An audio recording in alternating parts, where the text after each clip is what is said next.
Is it okay? Yes, it's okay. Wiping over your socks, praying with that, make sure first time you put them on in wudu.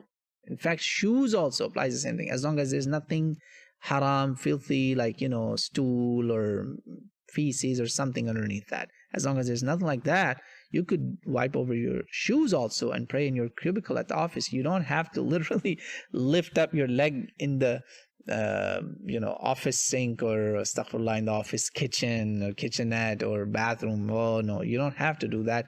Make sure you leave home with one full wudu, washing your feet and then put on your socks.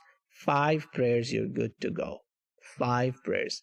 Don't worry about, oh, you can easily take off your socks. Why you're still doing it? It's a gift from Allah subhanahu wa ta'ala. Take it. Khalas. Deen is yusr. Deen is easy.